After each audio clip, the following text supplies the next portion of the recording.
अरे ये निकम्मा अचानक इतना बदला हुआ कैसे लग रहा है? बिल्डिंग से गिरने के बाद जैसे लग रहा है कोई और ही इंसान बन गया हो। भाई, तुमने मुझे धक्का दिया तब मैं चुप रहा। तुम बड़े हो, मैं तुम्हें डांट भी नहीं सकता, लेकिन आज तो तुमने पापा से भी बदतमीजी कर दी है। आर्यन, पहले भाई को बिल्डिंग से धक्का दिया और अब बाप पर हाथ उठा रहे हो। मुझे तो तुम्हें अपना भाई कहते हुए शर्म आती है। बदतमीज, तुम मेरे बेटे हो ही नहीं सकते। बस चुप हो जाओ। ये क्या? ये अचानक से इतना अग्रेसिव कैसे हो गया? जब से मैं यहाँ आया हूँ तब से तुम्हारी बक बक सुने जा रहा हूँ। बहुत हो गया। तुम कह रहे थे ना कि मैंने तुम्हें मारा है, तो मेरे भाई अब बताता हूँ कि मारना किसे कहते हैं। तुम्हारी तो आर्यन, तुमने मुझे मारा। सब सुनो, अगर आज मैं इसे नहीं सुधारूंगा तो आगे चलकर ये बहुत बिगड़ जाएगा। विवान बेटा, तुम ठीक हो? मैं ठीक हूँ माँ, मुझे आदत है। बस भाई को कुछ मत कहना। विवान, तुम सच में कुछ ज्यादा ही अच्छे हो, तभी ये हमेशा तुम्हें सताता रहता है। आर्यन, अपने घुटनों पर बैठो और अपने भाई से माफी मांगो। तुम सबको इस बाहर वाले पर पूरा भरोसा है? उसे बाहर वाला कहने की हिम्मत कैसे हुई तुम्हारी? वो तुम्हारा भाई है। तुम गांव में पले हो, पता नहीं कौन कौन सी बुरी आदतें सीख कर आए हो। आलसी, लालची, झूठे। अगर हम विवान पर भरोसा ना करें तो तुम पर करें? अगर अभी घुटने टेक कर माफी नहीं मांगोगे तो इस घर से निकल जाओ। आर्यन, सुन लिया ना तुमने? ठीक है, आज के बाद परिवार से मेरा यानी आर्यन मेहरा से कोई लेना देना नहीं है। हाँ? और सच कहूँ तो मुझे तो समझ नहीं आता तुम दोनों कैसे माँ बाप हो। अपना ड्रामा बंद करो आर्यन। तुम जैसा निकम्मा इंसान एक दिन भी हमारे सहारे के बिना जिंदा नहीं रह सकता।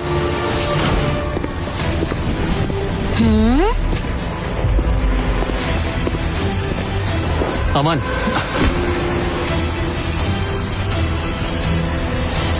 मिस्टर अमन, आपके आने की हमें उम्मीद नहीं थी। हम आपकी क्या मदद कर सकते हैं? तुम मुझे बेवकूफ समझ रहे हो क्या? तुम्हारे निकम्मे बेटे ने हमारे बॉस रोहित सक्सेना को मार दिया। अब मैं तुम सबकी जान ले लूंगा। आर्यन ने जिसे मारा वो सक्सेना ग्रुप का सीईओ था। वो तो पूरे अंडरवर्ल्ड का बेताज बादशाह रोहित सक्सेना था। मिस्टर अमन, हमें इस बात का बिल्कुल पता नहीं था, वरना हम तुरंत जाकर सक्सेना ग्रुप से माफी मांग लेते। हाँ, सब इसी लड़के की वजह से हुआ है। इसने सारी मुसीबत खड़ी करी है। ये हमारा कुछ नहीं लगता। प्लीज हमारे परिवार को बख्श दीजिए। हमने इसे पहले ही घर से निकाल दिया है। अगर आप चाहें तो उसकी जान ले सकते हैं। हम बीच में नहीं आएंगे। चुप हो जाओ। क्या तुम मुझे बेवकूफ समझते हो? तुम सब इसके जिम्मेदार हो। इन सबको बॉस की कब्र के सामने ले जाओ, वहाँ झुककर माफी मांगेंगे। जो भी विरोध करेगा उसे मार देना। जी सर। जी सर। पापा, पापा, छोड़ो मुझे। मुझे छोड़ो। यार अमन, हाथ काफी तेज चलते हैं तुम्हारे, लेकिन तुम मेरे लिए खड़े हुए थे, इसलिए जाओ, माफ किया। तो तुम ही आर्यन हो? मुझसे मजाक कर रहे हो? मरना है क्या? अरे छोड़ो, छोड़ो मुझे। बॉस तुम्हारी वजह से मरे और तुम्हें जरा से भी शर्म नहीं आ रही। ऊपर से मजाक करके हमें गुस्सा दिला रहे हो। आखिर तुम्हारी हिम्मत कैसे हुई? बिम छू, तुम लोग कोई गैंगस्टर हो क्या?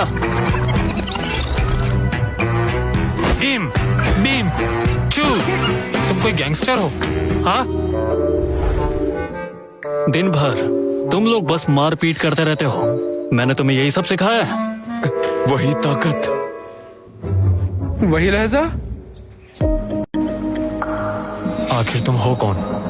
मैं हूँ रोहित सक्सेना। बकवास बंद कराओ, हमारे बॉस। श्लोक, एक बार तुम वीडियो चैट स्कैम में फंस गए थे। अगर मैं उस गैंग को खत्म ना करता तो तुम्हारी नंगी तस्वीरें इंटरनेट पर होती। और तुम आलोक, 5 साल पहले तुम्हारी वाइफ ने शिकायत की थी कि तुम्हें कोई बीमारी है और हॉस्पिटल जाने से डरते हो। तब मैं तुम्हारे साथ गया था। ये कैसे हो सकता है? ये बात तो सिर्फ मुझे और बॉस को ही पता थी। और अमन, और कुछ मत कहिए। मैं आप पर यकीन करता हूँ। इन्हें बॉस कहो। बॉस।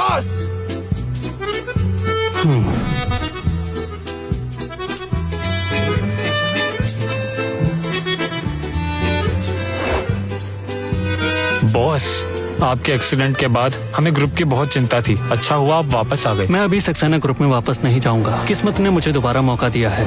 मैं फिर से लड़ाई और हिंसा भरी जिंदगी में नहीं लौटना चाहता। मुझे वापस जाकर पढ़ना है और कॉलेज की डिग्री लेनी है। बॉस, माना बॉडी अलग हो सकती है, लेकिन आपका वो अभी भी वैसे ही है ना। बॉस फिर सोचिए। दफा हो जाओ।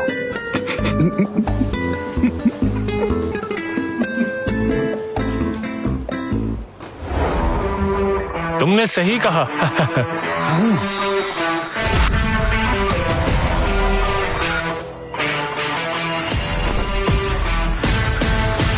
हेलो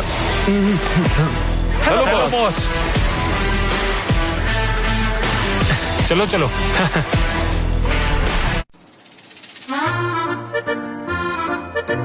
अरे नहीं, मैं लेट हो जाऊंगा। तुम अंधे हो क्या? अरे, इसकी इतनी हिम्मत, बाहर चलना जरा।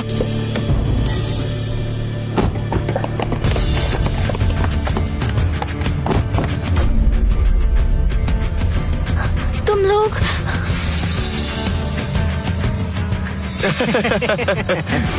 अरे बहन, वो हमारे बॉस हैं। आज इनका स्कूल का पहला दिन है। लो, ये लो। अरे लो ना, लो रख लो। हाँ, रख लो। ठीक है, चलो वापस चलो। अरे ये तो पूरा बदल गया।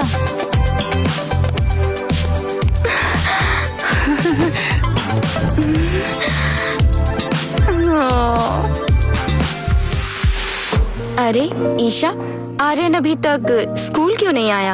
अब तक तो आ जाता है। क्या उसने स्कूल छोड़ दिया है? मुझसे तो मत ही पूछो।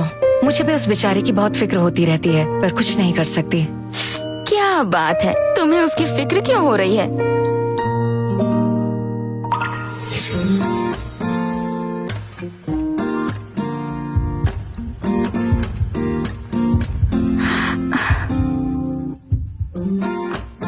ईशा, ये लड़का कौन है? कितना हैंडसम है। लगता है नया स्टूडेंट है।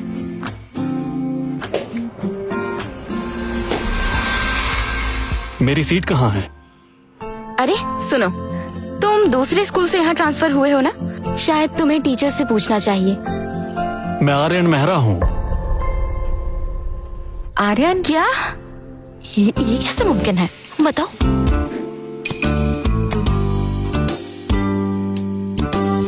ईशा, ये आर्यन है? उसके तो बोल कट बाल थे, बहुत भोंदू सा दिखता था और मोटे मोटे चश्मे पहनता था और हमेशा ही उदास रहता था, जैसे अभी दुनिया खत्म हो रही हो। ये इतना कैसे बदल गया?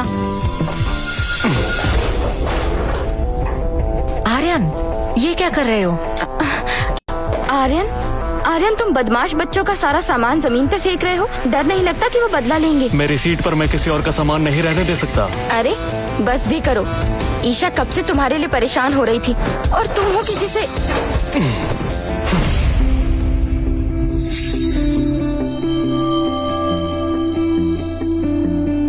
मैडम, अब खड़ी हो जाओ। वो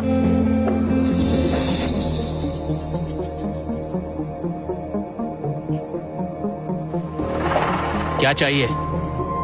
माफी मांगो। मैं और माफी? ये घटिया जगह तो कचरा रखने के लायक ही है। माफी मांगो। अरे बाप रे। मैं अच्छा है आर्यन, लगता है तुम में बहुत हिम्मत आ गई है। ए लड़के, मेरी चीज को छूने की हिम्मत कैसे की? मोहित, तुम दोनों फिर शुरू हो गए। और नहीं तो क्या, तुम दोनों हमेशा हमारी क्लास में क्यों घूमते हो? मैं तुम दोनों की शिकायत करूंगी। अरे मैं तो बस अपने दोस्त के भाई से बात कर रहा हूँ, टीचर को बीच में मत लाओ ना। तुम्हें तो मुझे पीछे छुपने की बिल्कुल भी आदत नहीं है। ए बच्चे, जो भी कहना है सीधे कहो। मुझे बेकार में परेशान मत करो। तो बिल्कुल बदल गया है। अभी क्या कहा तूने?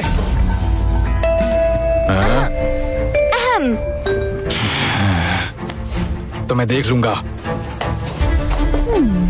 इतनी सी उम्र में इतनी दादागिरी। आर्यन, आज तुम्हें क्या हो गया है? मुझे तुम पे नाज है। क्या सच में? हाँ, मुझे सच में तुम पे नाज है।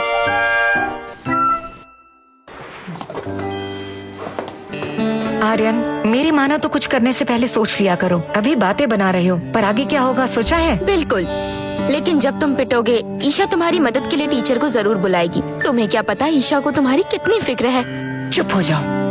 फिक्र मत करो, ये छोटे मोटे गुंडे मेरा कुछ नहीं बिगाड़ सकते।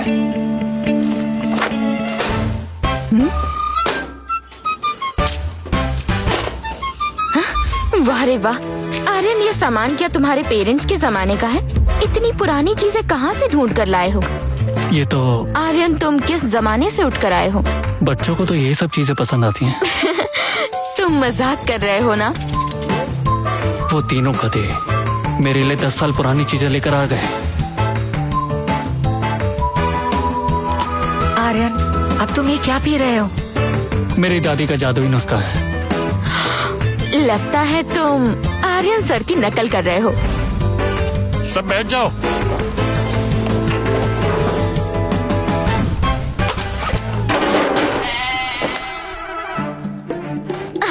सुनो बच्चों, आज तुम सबका सरप्राइज टेस्ट है। Surprise test? Surprise test? अब मैं क्या करूं? मुझे तो एक भी सवाल का जवाब नहीं आता।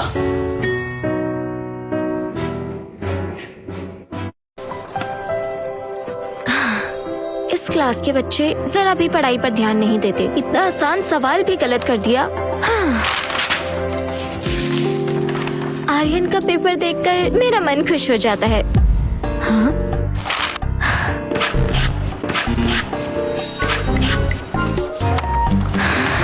ये आर्यन को क्या हो गया है?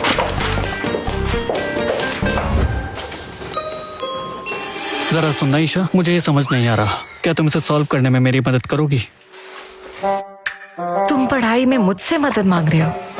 क्या बात है आर्यन, तुम तो हमेशा हर टेस्ट में फर्स्ट आते हो ना, तो आज अचानक ईशा से मदद क्यों मांगने लगे? मुझे तो लगता है तुम्हारा इरादा कुछ और ही है। मैं मानती हूँ अब तुम बड़े हैंडसम हो गए हो, पर ईशा स्कूल की सबसे सुंदर लड़की है। उसे पटाना इतना आसान नहीं है, तो क्यों ना तुम मुझे गर्लफ्रेंड बना लो। अगर मूड अच्छा हुआ तो तुम्हें हाँ कह दूंगी। क्यों ना तुम दोनों हाँ कर दो? चुप बेवकूफ कहीं के, एक साथ 2 लड़कियों को फंसाना चाहते हो? आर्यन, मेरा मतलब था कि तुम दोनों मेरी हेल्प कर दो।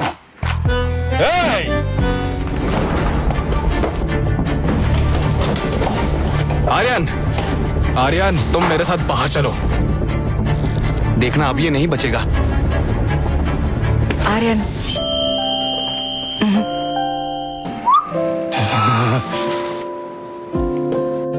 डरो मत, मुझे कुछ नहीं होगा। चलो।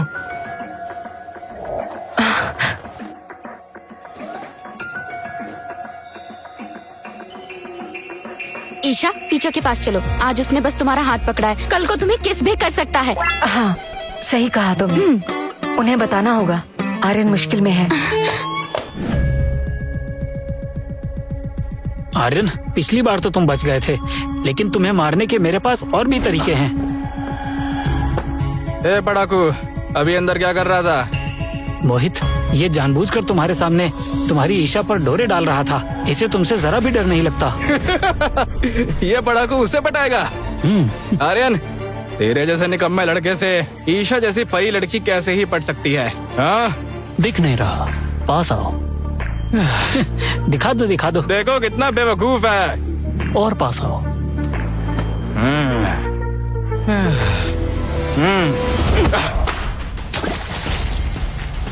अरे, वो फोन मैंने परसों ही लिया था कमीने, तूने उसे नाली में फेंक दिया। मोहित, ये तुम्हारा मजाक बना रहा है। इसे सबक सिखाओ, टीचर को मैं देख लूंगा। जैसी संगत वैसी रंगत। तुम सब इतनी कम उम्र में ही गलत रास्ते पर आ गए हो। दिन भर लड़ते रहते हो, बाद में जब उम्र आ जाएगी तब पछतावा होगा। अभी तुझे बताता हूँ। मर गया।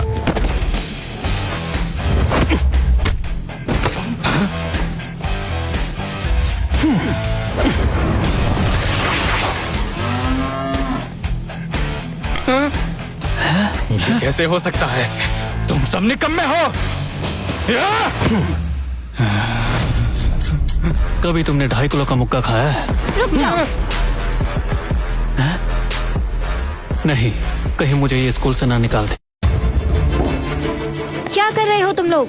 अरे टीचर, मैं आपको बताता हूँ, मैं तो बस। रहने दो, सफाई मत दो। अरे बाप रे, मेरा कॉलेज जाने का सपना सपना ही रह जाएगा।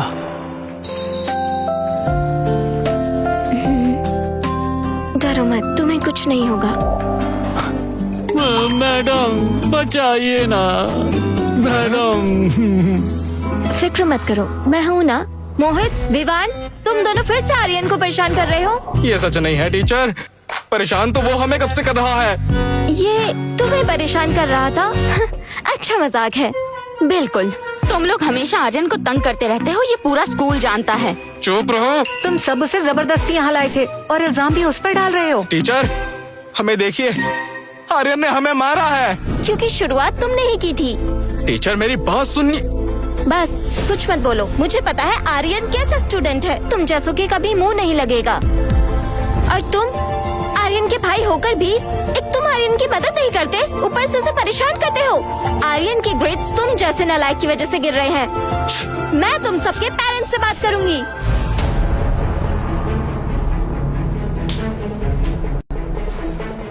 तो ये तय रहा, बॉस के स्कूल में पापा बनकर मुझे ही जाना होगा। अमन, तुम आखिर कहना क्या चाहते हो? क्या मैं पिटाई से डरता हूँ? तुम दोनों दिखने में शरीफ लगते हो, लेकिन ढेले भर की अकल नहीं है, इसलिए बॉस के पापा का रोल तो मैं ही करूंगा। नहीं, मैं जाऊंगा। मैं जाऊंगा। मैं जाऊंगा। नहीं, मैं जाऊंगा। मैं जाऊंगा। मैं जाऊंगा। नहीं, तुम हटो। हट जाओ। मैं जाऊंगा। हट जाओ। नहीं, तुम हटो। मैं जाऊंगा। मैं जाऊंगा। हट जाओ। मिस मीनाक्षी, हमें माफ कीजिए, हम अपनी गलती मानते हैं। हाँ, मिस मीनाक्षी, आज घर ले जाकर इसे अच्छे से सबक सिखाऊंगा। ये सबसे सीनियर क्लास है, क्या आप सब इन पर थोड़ा सा भी ध्यान नहीं दे सकते? ये खुद तो पढ़ाई करते नहीं है, ऊपर से जो पढ़ना चाहते हैं उससे परेशान करते हैं। समझ नहीं आता आगे जाकर क्या करेंगे। क्लास टीचर हो तो ऐसी। मिस मीनाक्षी, मेरे बेटे ने कहा उसने कुछ नहीं किया। हम सबने खुद देखा है, मोहित ही आर्यन को क्लास से बाहर ले गया था। ये बिल्कुल सच है। सारे गवाह आपके सामने हैं, फिर भी आप उसे बचा रही हैं। देखिए मैडम। क्या हुआ? अरे आप तो मिस्टर दीक्षित हैं। पिछले साल आपने स्कूल में 20 लाख डोनेट किए थे। मैं आपको शुक्रिया करना चाहता था। मेरा बेटा मोहित बिल्कुल बेकसूर है, बल्कि आपके स्कूल के पढ़ाकू बच्चे ने ही मेरे बेटे को मारा है। बताइए आप क्या करेंगी? ये नामुमकिन है। आर्यन बकवास बंद करो, यही सच है। मिस्टर दीक्षित, शांत हो जाइए। आर्यन अभी के अभी मोहित से माफी मांग लेगा। लेकिन सर, आर्यन तो बस। अपनी नौकरी प्यारी है या नहीं? पता है मिस्टर दीक्षित कौन है? सक्सेना ग्रुप के साथ काम करते हैं। यहाँ तक कि मिस्टर अमन से भी अच्छी जान पहचान है। हमें उनकी जरूरत है। सक्सेना ग्रुप तो देश का सबसे बड़ा बिजनेस ग्रुप है। बड़े से बड़े लोग उनके साथ काम करने के लिए तरसते हैं और ये उनसे जुड़े हुए हैं। हमें तो इनकी पूजा करनी चाहिए। मिस्टर रोहित की अचानक मौत के बाद मिस्टर अमन अगले चेयरमैन हो सकते हैं और ये उन्हें जानते हैं। दीक्षित फैमिली के साथ सक्सेना ग्रुप के अगले चेयरमैन मिस्टर अमन की जान पहचान है। सुनो, कभी भी इनसे पंगा मत लेना। इनके बेटे मोहित के साथ ही रहना, इनकी हर एक बात मानना। अरे यार, सबके सब बाहर जाओ। तुम मेरे साथ चलो, तुम दोनों यहीं रुको। मोहित के पापा की पहुंच तो ऊपर तक है आर्यन, अब तो तुम गए काम से। आर्यन, तुम इससे माफी मांग लो, हम इससे जीत नहीं सकते। मैंने कुछ गलत नहीं किया तो मैं माफी क्यों मांगू? क्योंकि उसके पीछे मिस्टर अमन का सपोर्ट अच्छा है। उसका सपोर्ट मेरे पास भी है। बस देखती जाओ, असली खेल अब शुरू हुआ है।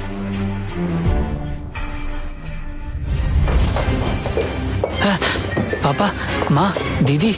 मिस मीनाक्षी, हमारा बेटा विवान किसी से नहीं लड़ता। जरूर कोई गलत फहमी होगी। वो तो घर पर भी बस पढ़ता ही रहता है। हो ना हो किसी ने उस पर झूठा इल्जाम लगाया है।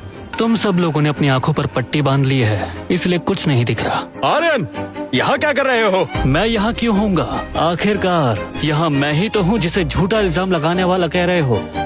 हाँ, आर्यन, माँ पापा तुम्हें गांव से लाए, इतनी अच्छी जिंदगी दी, लेकिन तुम एहसान फरामोश निकले। कब तक मेरे भाई विवान को परेशान करते ऐसा रहोगे? कुछ नहीं है। आर्यन एक शरीफ बच्चा है, बल्कि उसे ही हमेशा परेशान किया जाता है। उसके टीचर होने के नाते मुझे दुख होता है, बल्कि बाकी बच्चों को भी आर्यन से। मिस मीनाक्षी, उसने आपको बेवकूफ बनाया है, हम इसे अच्छे से जानते हैं। घर पर ये हमेशा ही विवान को तंग करता रहता है, इसी ने कुछ किया होगा। हाँ मिस मीनाक्षी, ये लड़का बहुत ज्यादा ही चालाक है। ये एक एहसान फरामोश लड़का है। आप सब भी ना।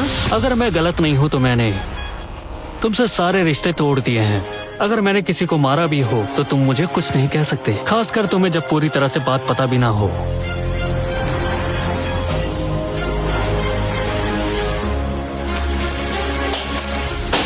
कान खोलकर सुन लो, अगर तुमने मेरे खिलाफ एक लफ्ज भी कहा तो अगली बार चश्मा नहीं तोड़ूंगा।